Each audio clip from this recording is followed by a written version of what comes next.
Bukan cuma memulangkan, bukan cuma bilang akan memberi sanksi, tapi nggak mengusut di balik keputusan wasit yang gila itu ada apa.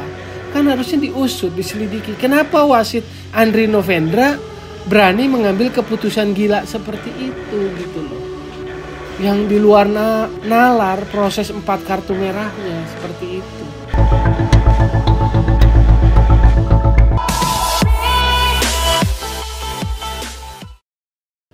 Oke, balik lagi di Gocek Bung Toel. Belakangan ini, beberapa hari terakhir ini sepak bola kita mempertontonkan borok-boroknya. Mempertontonkan kebobrokannya. Jadi bukan cuma di Liga 1, Liga 2, tapi kemarin terakhir di Liga 3 juga makin banyak borok-borok yang muncul. Ada wasit yang dikejar-kejar, ada wasit yang diuber-uber kayak maling, ada insiden-insiden di lapangan. Jadi Liga 3 ini begitu memasuki tingkat nasional, 64 besar, 32 besar, banyak riak-riak insiden terjadi di berbagai grup tuan rumah. Dan sekarang memasuki babak 32 besar. Kasus terakhir adalah Bandung United.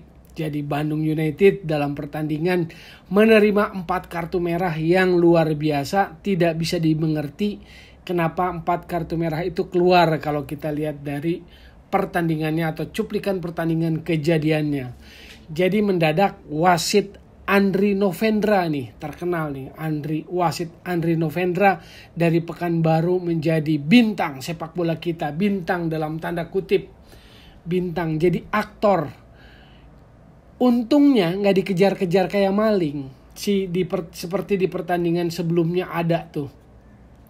Di Malang pertandingan ada wasit dikejar-kejar, diuber-uber kayak maling seperti itu. Untungnya Andri Novendra tidak mengalami seperti itu. Wasit asal Pekanbaru ini supaya saya ingatkan. Jadi beruntungnya Bandung United cukup dewasa, sangat kecewa pasti, tapi saya lihat hanya melakukan tindakan sarkastis, tepuk tangan.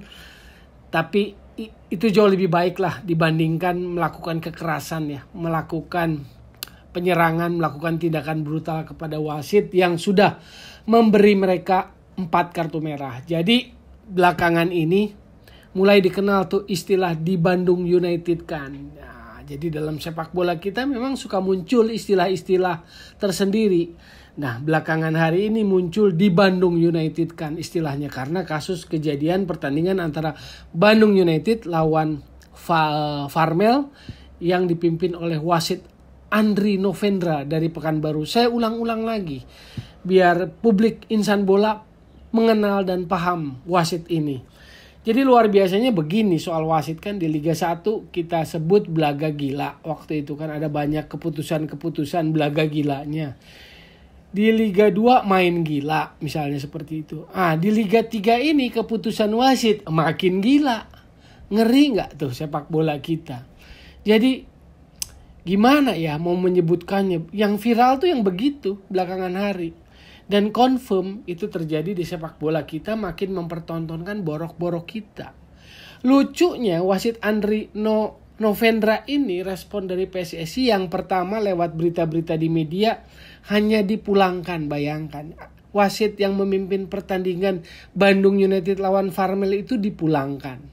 Baru kemudian per hari ini waktu saya bikin konten ini saya baca bahwa akan dikenai sanksi. Persoalannya sanksi wasit gampang. Menyangsi wasit yang jelas-jelas memimpinnya seperti itu sih sangat gampang. Tapi diusut apakah karena memang dia begitu nekat dan gila sampai memimpin pertandingan seperti itu, atau memang ada yang memesan. Ada yang ngatur-ngatur dia untuk memimpin pertandingan seperti itu. Kan itu harusnya. Bukan cuma memulangkan, bukan cuma bilang akan memberi sanksi, tapi nggak mengusut di balik keputusan wasit yang gila itu ada apa. Kan harusnya diusut, diselidiki. Kenapa wasit Andri Novendra berani mengambil keputusan gila seperti itu gitu loh. Yang di luar nalar proses 4 kartu merahnya seperti itu.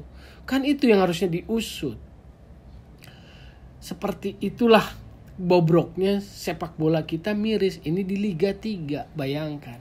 Dan Liga 3 ini kan sejak awal kasakusuk, banyak cerita, banyak gosip, banyak bertebaran cerita-cerita bahwa memang ada pengaturan-pengaturan yang diatur, ada keinginan-keinginan, ambisi yang ingin lolos promosi ke Liga 2, dan itu pengaturan, pengawalannya, kasakusuknya, gosipnya selalu bicara tentang elit pejabat sepak bola, elit pengurus sepak bola. Kan lucu gitu, baru viral, kalimat pertamanya dipulangkan, berikutnya akan disanksi. Loh, sanksi wasit sih gampang, tapi kenapa wasit melakukan seperti itu yang perlu diusut. Apakah itu murni keberaniannya diri sendiri atau kenekatannya diri sendiri, kenakalan dirinya sendiri, atau memang ada yang mengorder keputusannya atau kepemimpinannya seperti itu. Jadi lagi-lagi sepak bola kita, wasit jadi aktor utamanya. Nah, selain wasit, Liga 3 juga belakangan hari mempertontonkan COVID jadi alat baru, senjata baru. Bayangin, ada yang tiba-tiba menjelang di hari H pertandingan positif COVID, supaya pertandingan ditunda beberapa hari. Besoknya diperiksa lagi langsung positif, sehingga di pertandingan yang ditunda mereka bisa main. Nah, bayangkan, COVID ini jadi alasan, jadi dalih, lalu kemudian jadi senjata, dipakai sebagai alat. Kalau kita mengamati, nggak perlu ilmu roket mengamati yang seperti ini.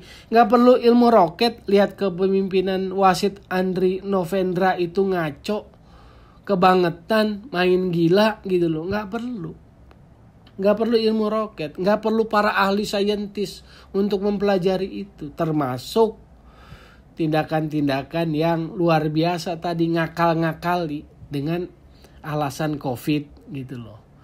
Nah, yang terakhir kan kasus Persipura. Jadi setelah tadi kasus Bandung United yang menimbulkan istilah baru di Liga 3 di Bandung United, kan sekarang muncul lagi tuh terakhir kasus Persipura yang tidak datang pertandingan menghadapi Madura United. Yang saya mau bilang seperti ini. Saya kurang lebih paham cara berpikir manajemen Persipura dan selalu punya pertimbangan, taat aturan, tegak lurus gitu loh, dan selalu konsekuen lah, sportif lah, fair play lah dengan aturan, dengan regulasi. Jadi saya pikir apa yang dilakukan oleh Persipura pasti ada alasan dan pertimbangannya. Ada background dan latar belakangnya. Nah, background yang saya mau jelaskan bahwa pertandingan Senin malam yang harusnya terjadi Senin malam kemarin tanggal 21 Februari itu sebetulnya adalah pertandingan tunda setelah pertandingan jadwal semula itu tanggal 1 Februari. Jadi pertandingan Persipura lawan Madura United itu harusnya pertandingan tanggal 1 Februari.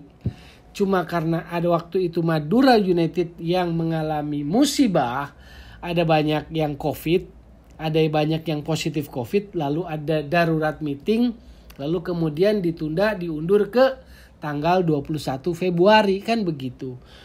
Nah, di pertandingan pertama ada masalah, ada musibah di Madura United. Persipura dengan sportivitas, dengan toleransi yang mereka miliki atas dasar pertimbangan kesehatan, kemanusiaan, dan fairness pertandingan, karena Persipura tidak mau bertanding melawan tim yang sedang sakit, maka Persipura menyetujui penundaan pertandingan itu atau pengunduran pertandingan itu yang akhirnya dijadwalkan tanggal 21 Februari kemarin, Senin malam.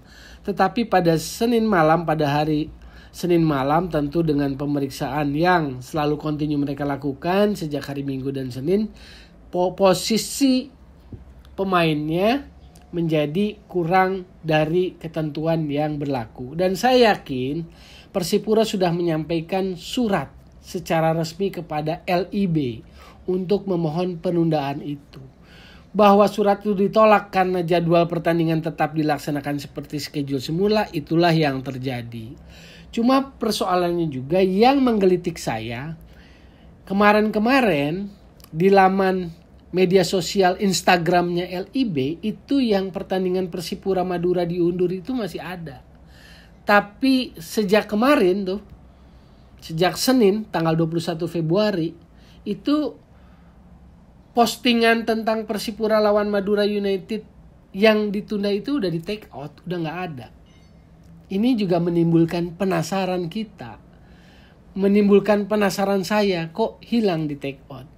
Belum jejak-jejak digital pemberitaan tentang penundaan pertandingan Persipura Madura yang pertandingan pertama itu, ada banyaklah data-data yang menurut saya sih permintaan Persipura itu patut untuk dipertimbangkan. Sayangnya LIB tidak mempertimbangkan permintaan penundaan dari Persipura itu, dan menurut saya ini akan jadi blunder besar LIB.